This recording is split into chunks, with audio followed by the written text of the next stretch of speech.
Neste vídeo vamos ver algo que fisicamente não existe, é apenas uma abstração que nós utilizamos para resolver alguns problemas de uma maneira um pouco mais intuitiva. Veja esse exemplo aqui. Calcule C, que recebe A mais B, sendo A e B duas matrizes com dimensão n por n, quadradas. Então como é que eu faço para declarar uma matriz no meu programa em C?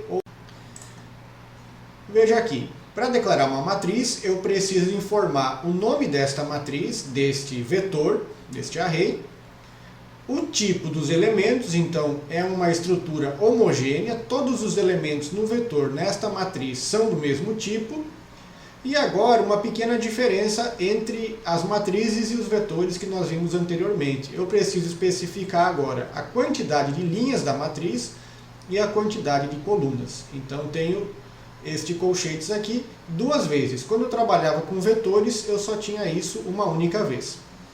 Aqui embaixo podemos ver alguns exemplos. M é um conjunto de variáveis do tipo int, com duas linhas e três colunas, ou seja, uma matriz 2 por 3. Aqui eu tenho uma matriz 10 por 10, do tipo float, chamada R, e aqui eu tenho uma matriz com dimensão 1000 por 1000, chamada Z, que é do tipo char, ou seja, guardo caracteres lá dentro. Então veja, precisando utilizar uma matriz no seu programa, basta que você declare uma variável e defina as duas dimensões desta matriz aqui.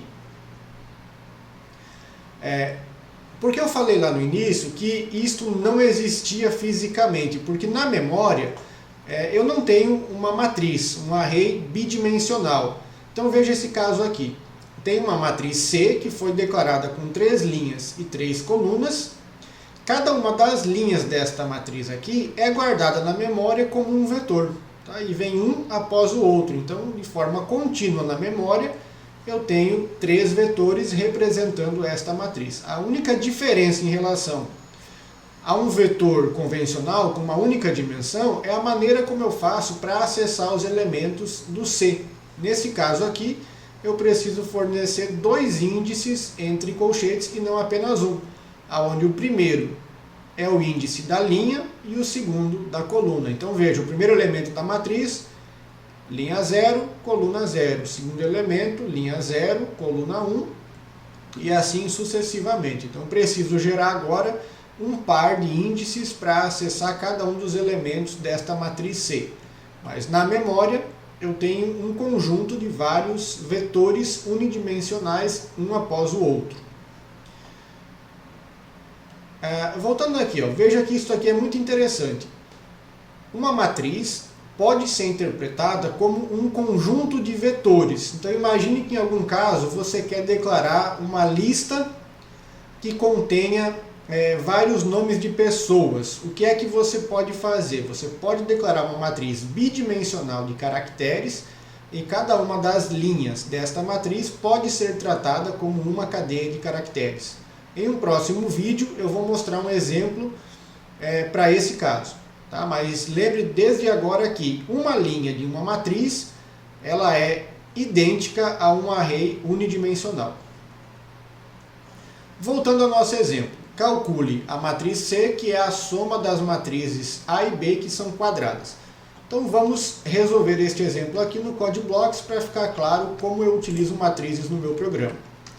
Assim como nos vetores unidimensionais, eu preciso definir qual vai ser o tamanho em memória para as minhas matrizes. Então aqui eu posso definir uma constante simbólica, que eu vou chamar de maxL, que seria o máximo número de linhas. Vamos colocar que são 50, e vou criar uma constante simbólica para definir o número máximo de colunas que uma matriz pode ter. Poderia ser uma única constante aqui? Poderia, tá? Mas eu quero deixar o meu código já adaptado para caso eu tenha que trabalhar com matrizes em um formato diferente, matrizes que não sejam quadradas. Então maxL para alocar memória em termos de quantidade de linhas e maxC em termos de quantidade de colunas. Feito isso, no meu programa, vamos agora declarar as matrizes. Então eu tenho uma matriz que eu vou chamar de A. Vamos colocar aqui o número máximo de linhas. Então, max L e max C. Veja que eu tenho agora duas dimensões sendo informadas. Então, estou declarando A como uma matriz de inteiros, um conjunto de números inteiros que tem 50 por 50 elementos. Vamos declarar o B agora. Então, max L e max C, a minha outra matriz, e tenho também a minha matriz C. Vamos tirar uma cópia aqui. Então, aqui eu tenho 3 matrizes quadradas. Como lá no enunciado diz que a dimensão destas matrizes é n, vamos criar uma variável para que o usuário informe o valor do n. Tá? Então não preciso ler aqui quantidade de linhas e quantidade de colunas, porque como é uma matriz quadrada, vai ser igual, n por n. Então, cout, usuário, informe a dimensão das matrizes. Então o usuário vai digitar o valor do n.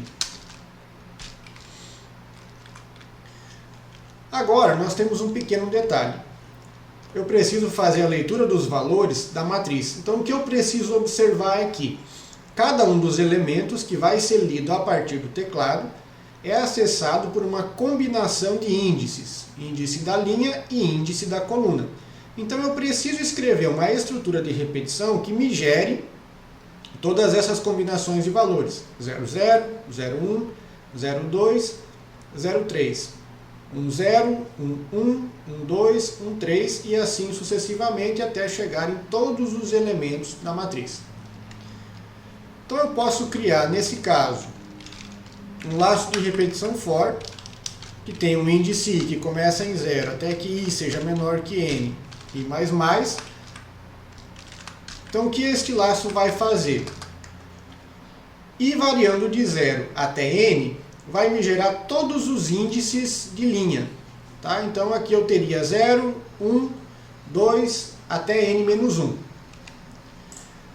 Para cada um dos índices de linha que eu gerei aqui, eu posso gerar agora um índice de coluna para que eu combine com ele. Então eu posso declarar um j que vai começar em 0 até que j seja menor do que o n e j mais. O que é que eu tenho agora aqui dentro deste for mais interno? Eu tenho uma combinação entre i e j, e por estar com um laço de repetição dentro do outro, eu estou gerando todas as combinações de índices possíveis para uma destas matrizes aqui. Então eu preciso definir qual delas vai ser lida primeiro. Vamos ler primeiro a matriz A. Então vamos colocar aqui, informe os elementos de A. Então aqui o usuário vai digitar os valores de A. Utilizo então o CIN. CIN A, elemento I, J. Então isso aqui já resolve o meu problema de fazer a leitura do A. Preciso agora fazer a leitura do B. Então posso tirar uma cópia do que foi feito acima e apenas trocar A por B. Então a combinação entre I e J vai gerar todos os valores de índices que eu preciso para percorrer a matriz A e a matriz B. Então, cout, informe os elementos de B. Ok, então nesta linha aqui, eu tenho já todos os valores para A e para B. Preciso agora calcular a soma. Como é que eu vou fazer isso? Cada um dos elementos do C é igual à soma do respectivo elemento em A e B, ou seja, C e J é igual a e J mais B e J.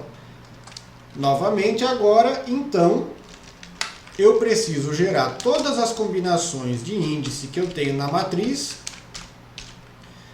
A e B, para que eu possa fazer a soma em C. Então, I começa em 0, I menor que N e mais. Para cada valor de I, eu tenho aqui a variação de todas as colunas.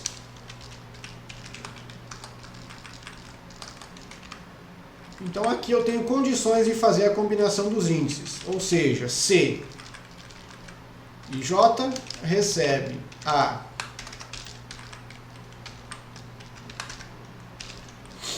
IJ mais B IJ. Então veja, o elemento 00 de C vai receber a soma dos elementos 00 do A e 00 do B. O elemento 01 do C vai receber a soma dos elementos 01 do A e 01 do B, e assim sucessivamente para todos os elementos que eu tiver aqui em A e B. Calculada esta soma, podemos mostrar o resultado. Então vamos colocar aqui matriz C. Vamos mostrar a matriz C na tela. Vou colocar um INDL para ficar numa nova linha. Bom, para imprimir os valores de uma matriz, eu preciso também acessar todos eles um a um. Nesse caso, basta gerar novamente todas as combinações de índices I e J que mapeiam todos os elementos na minha matriz de resultado. Então, I começa em 0, I menor que N, I mais mais. Então, começa em 0 por quê? Que 0 é o índice da primeira linha. Tá? E vou até a última. Vamos aqui mais uma vez. Então, int J aqui começa em 0, da primeira coluna até a última coluna, e a cada iteração eu incremento 1. Então, novamente, tenho todos os pares I e J que correspondem a todos os elementos da matriz. Então, Cout, C, I, J, e aqui, para que todos os elementos de uma linha fiquem na mesma linha na hora de imprimir na tela, vamos apenas separar eles por espaço, não em DL. Para a matriz aparecer bonitinha na tela, o que eu devo pensar? Que quem está representando o índice da linha é a variável I. Ou seja, cada vez que o I muda de valor, cada vez que eu tenho uma iteração nova neste for aqui, significa que eu estou imprimindo uma nova linha da matriz. Então,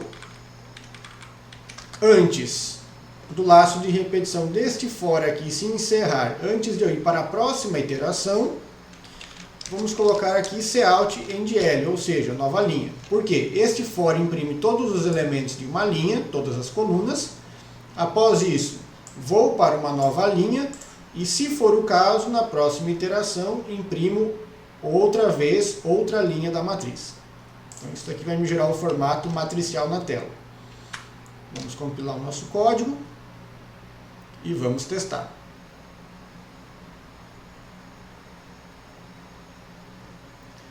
Informe a dimensão das matrizes. Vamos colocar aqui uma matriz 3x3. Informe os elementos do A. Aqui eu posso informar eles desta forma aqui, ó, separando por espaços e por Enter para facilitar a leitura. Informe os elementos do B. Vamos colocar agora uma matriz só com zeros e uns.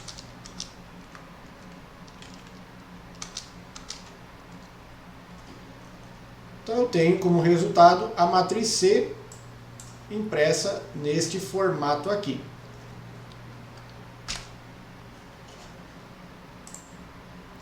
Agora, um detalhe que você deve prestar muita atenção. Quando você for declarar uma matriz, lembre do seguinte: as dimensões que nós utilizamos para fazer a declaração das matrizes precisam ser valores inteiros constantes, da mesma forma como quando você trabalhava com arrays.